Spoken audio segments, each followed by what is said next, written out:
Haleluya. Puji Tuhan, Bapak Ibu Saudara yang diberkati Tuhan.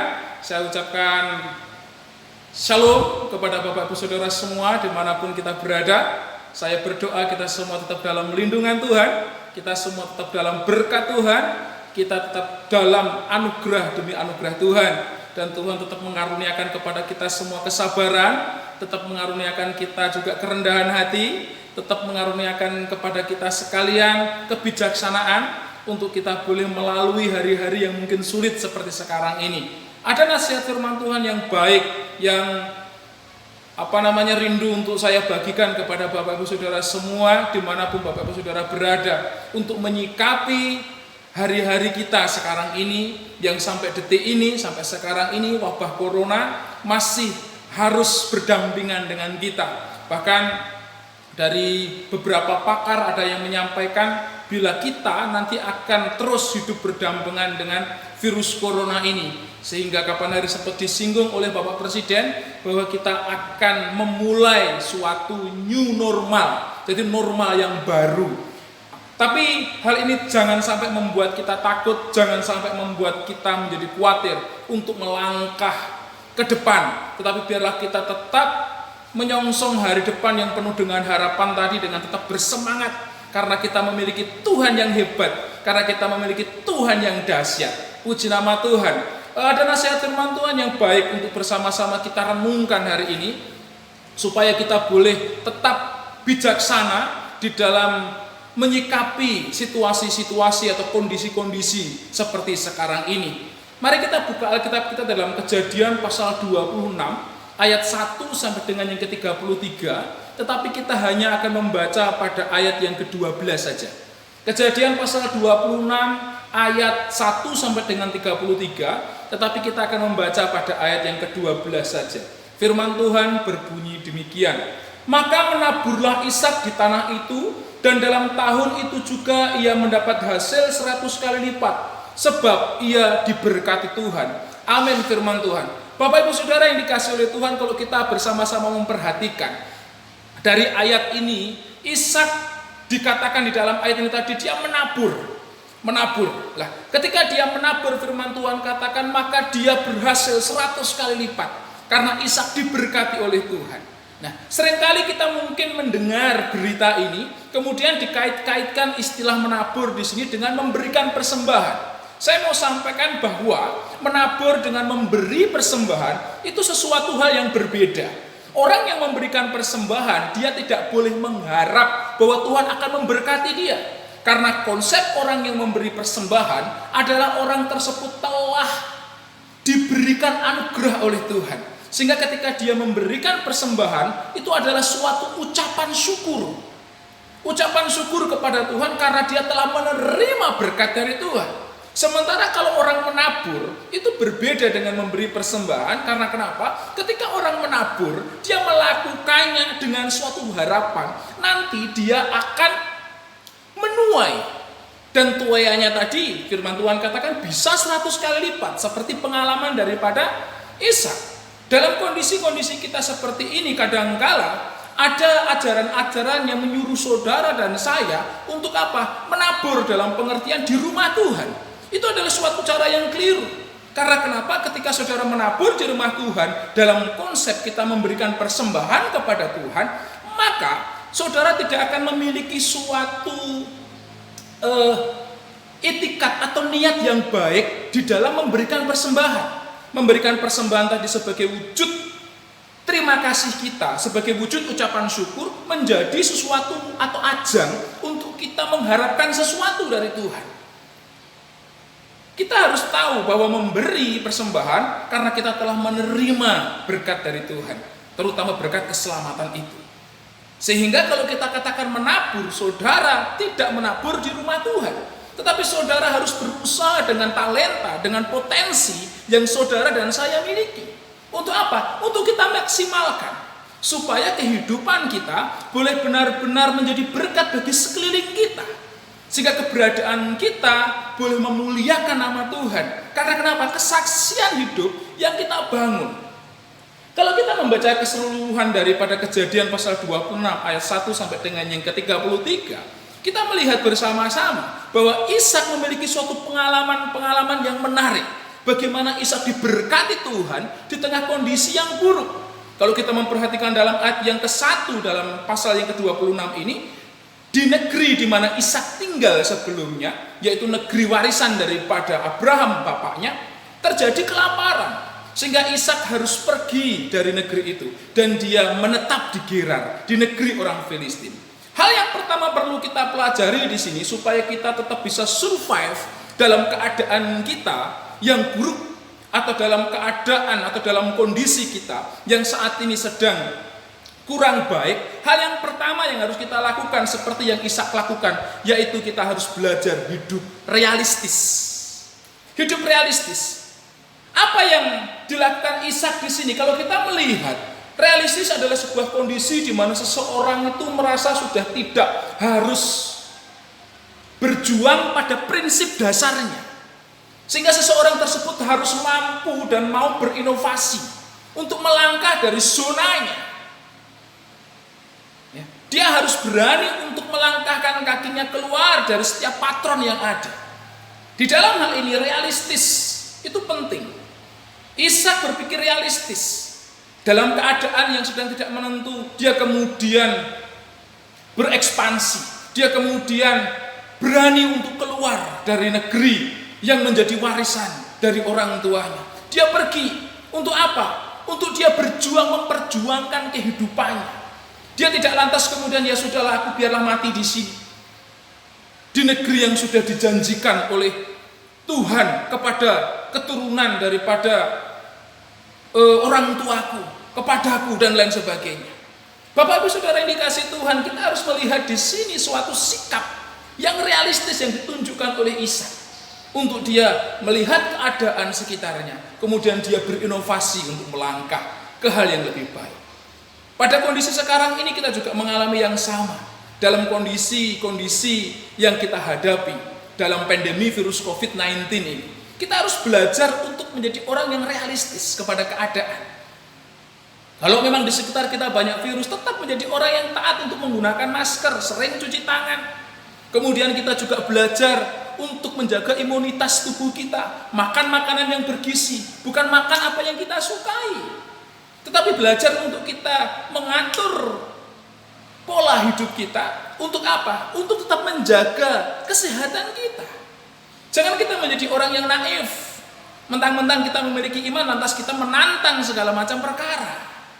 Belajar realistis, ini penting. Dan yang kedua, setelah kita belajar realistis, Ishak di sini dalam ayat-ayat yang sudah kita baca, yang ada di dalam Kejadian pasal 26 ayat 1 sampai dengan 33.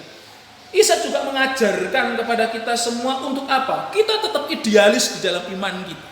Realistis boleh, tetapi kita harus tetap idealis di dalam iman. Pondasi kita harus jelas, pondasi kita harus tegas. Di dalam ayat 2 sampai dengan yang ke-6, Ishak belajar untuk menempatkan dirinya sebagai orang yang dipimpin oleh Tuhan. Dia mau belajar menjadi orang yang tetap hidup di dalam iman kepada Tuhan. Saudara realistis dengan keadaan saat ini, tetapi saudara harus tetap idealis dalam iman saudara. Jangan sampai iman saudara goyah karena melihat keadaan ini kemudian timbul pertanyaan, apakah benar Tuhan kita adalah Tuhan yang baik? Kalau Tuhan kita baik, kenapa dia mengizinkan terjadi virus corona ini sehingga banyak orang-orang baik yang kemudian menjadi korban? Tapi mari kita berpikir idealis di dalam iman kita. Supaya apa? Supaya kita memiliki pengalaman Ishak. Idealisme Ishak, yaitu dengan dia belajar menggantungkan kepercayaannya, keyakinannya bahwa segala sesuatunya atas izin Tuhan.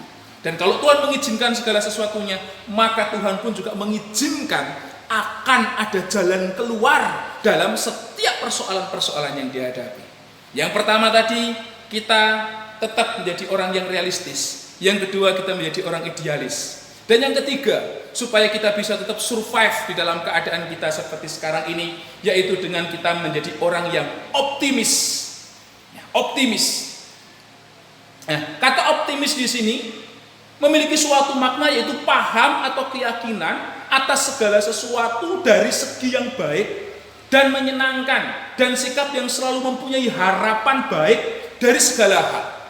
Setiap kita semua harus memiliki harapan baik dari segala hal. kondisi kita yang buruk atau kondisi kita yang berat sekarang ini jangan membuat kita terpuruk.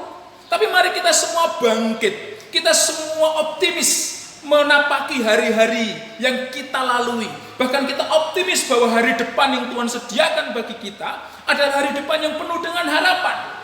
Ishak melihat situasi yang buruk saat itu, dengan jalan dia tetap optimis. Untuk apa? Untuk dia mempercayakan hidupnya kepada Tuhan. Nah, sikap yang optimis tadi itu menumbuhkan sebuah sikap-sikap baru dalam kehidupan Ishak. Yang pertama apa? Dalam ayat yang ke-6 kita melihat bahwa Ishak kemudian menjadi orang yang taat kepada Tuhan.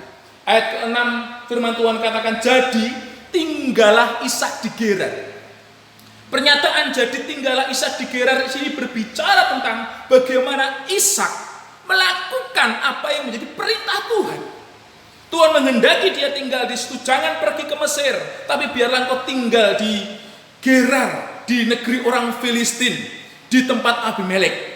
Dan Ishak belajar untuk taat, jadi tinggallah Ishak di Gerar. Ada suatu ketaatan. Sikap optimis membangun ketaatan, itu yang pertama. Sikap optimis juga membangun percaya kita. Bila setiap masalah-masalah, setiap persoalan, pasti ada jalan keluarnya. Dalam ayat yang ke-7 sampai dengan yang ke-11, Ishak mendapatkan suatu ujian, di mana kemudian dia di negeri orang Gerar tadi, atau orang Filistin tadi itu. Kemudian dia sempat mengatakan istrinya sebagai saudaranya, karena dia takut untuk dibunuh, atau takut nanti dia diapa-apakan oleh orang Gerar, karena istrinya cantik. Di dalam hal ini Bapak Ibu Saudara, Tuhan memberikan jalan keluar. Ishak yakin dia memiliki suatu kepercayaan kepada Tuhan, bahwa Tuhan akan memberikan jalan keluar dalam setiap persoalan-persoalan yang dia hadapi. Yang ketiga, sikap optimis juga menumbuhkan suatu sikap yang rajin untuk mengerjakan bagiannya Ishak. Dalam ayat yang ke-12 firman Tuhan katakan, maka menaburlah Ishak di tanah itu, dan dalam tahun itu juga ia mendapat hasil 100 kali lipat, sebab ia diberkati Tuhan. Utley Komentari mengatakan bahwa frase ia diberkati Tuhan ini adalah suatu pengetahuan teologis langsung bahwa Allah lah dan bukan peternakan atau usaha Ishak yang merupakan sumber berkat. Hari ini cocok dengan apa yang tertulis dalam Amsal pasal 10 ayat 22, bahwa kekayaan atau berkat yang Tuhan izinkan kita miliki itu bukan dari usaha kita, tapi semata-mata hanya karena pemberian Tuhan, anugerah Tuhan. Nah, dalam hal ini saudara dan saya diajar untuk apa? Menjadi orang yang rajin mengerjakan bagian kita. Jangan menjadi orang yang malas. Kita semua harus belajar menjadi orang yang mampu bertanggung jawab dalam kondisi kita yang berat sekarang ini. Jangan menjadi orang malas, tapi terus rajin. Tanamkan kerajinan itu. Saudara memiliki potensi apa? Mungkin saudara bisa beternak. Saudara boleh membangun suatu peternakan, mungkin dari beternak ayam. Saudara juga boleh menggunakan modal saudara, uang saudara untuk apa? Kemudian menanam sayur dan lain sebagainya. Yang ketiga, optimis di sini kemudian membuat Ishak menjadi orang yang sabar menghadapi masalah. Dalam ayat 15 sampai 21. Ketika Ishak kelihatan menjadi kaya, kemudian Abimelek ketakutan. Dia kemudian menyuruh Ishak pergi. Ketika Ishak pergi ke lembah Gerar, kemudian dia menggali sumur. Ketika dia menggali sumur, di situ dia menemukan sumur yang berbual-bual airnya. Tapi kemudian hamba-hamba Ishak bertengkar dengan hamba-hamba Abimelek. Kemudian dia menamai sumur itu Esek, yang artinya bertengkar. Sumur yang kedua digali lagi, muncul sumur yang baru. Tetapi kemudian mereka tetap bertengkar, sehingga dinamai sumur itu Sitnah, yang artinya benci. Tapi sumur yang ketiga digali, dan kemudian hamba-hamba Ishak dan hamba-hamba Gerar tidak bertengkar, maka dinamai sumur tadi Rehobot, yang artinya itu adalah hati yang terbuka. Di sini menarik, menjadi orang yang sabar ketika dalam keadaan sukses, keadaan berhasil, orang iri dan orang berusaha untuk menjegalnya. Dia tidak menjadi orang yang lantas terpuruk, melawan, atau kemudian dia merasa minder. Tidak. Dia menjadi orang yang sabar menghadapi setiap masalahnya. Sabar. Setelah sabar, dia menjadi orang yang setia. Karena dalam ayat 22, kemudian dia menemukan sumur yang baru, yaitu Rehobot. Dia setia mengerjakan bagiannya. Kesetiaan harus menjadi bagian kita. Dalam kondisi kita yang seperti sekarang ini, mari kita tetap membangun kesetiaan kita kepada Tuhan Yesus Kristus. Supaya apa? Supaya kita tetap dimampukan Tuhan untuk melalui kondisi kita sekarang ini dengan tetap bergantung kepada Tuhan. Dan yang terakhir, Bapak Ibu Saudara, supaya kita tetap bisa survive dalam keadaan buruk sekarang ini. Jika yang pertama tadi menjadi orang yang realistis, yang kedua kita menjadi orang yang idealis, yang ketiga kita menjadi orang yang optimis, yang keempat, yang terakhir, saudara dan saya harus tetap menjadi orang yang dinamis. Di dalam ayat yang ke-23 sampai 33, di sini Ishak tidak menunjukkan sikap yang statis, tapi dia menunjukkan sikap yang dinamis. Dinamis adalah suatu hal yang terus-menerus berubah dan berkembang secara aktif, atau seorang yang hidupnya sangat antusias dengan banyak energi dan tekad. Dalam ayat yang ke-23 firman Tuhan katakan di situ, Bapak Ibu Saudara yang dikasihi Tuhan, dari situ ia pergi ke Berseba. Ishak tidak berhenti di tempatnya, kemudian dia berekspansi, mengembangkan diri. Untuk apa? Untuk dia mengembangkan apa yang sudah Tuhan percayakan kepadanya. Dia pergi ke Berseba. Ya. Hal ini tidak berarti dia tidak bisa bersyukur, tapi di sini dia memiliki sikap yang tidak mudah puas dengan keberhasilan atau kesuksesan yang dia miliki dalam mewujudkan atau melakukan kehendak Tuhan. Ini tidak berarti Ishak tidak pandai bersyukur, tetapi ucapan syukur yang benar adalah memaksimalkan segala potensi untuk kemuliaan Tuhan, menjadi kesaksian bagi banyak orang, bukan untuk mencari kemewahan yang merupakan tujuan dari pelampiasan ambisi. Mari kita bersama-sama memiliki ucapan syukur yang benar, dengan kita tetap terus mengembangkan setiap potensi yang Tuhan berikan kepada kita. Dan yang terakhir, jangan sampai kita memiliki sikap yang arogan, tetapi kita belajar untuk menjadi orang yang rendah hati. Dalam ayat 26-31, Ishak tidak memiliki niat sedikit pun untuk merampas milik sesamanya. Mari kita bersama-sama memiliki kebijaksanaan daripada Tuhan. Tuhan memberkati kita sekalian. Amin.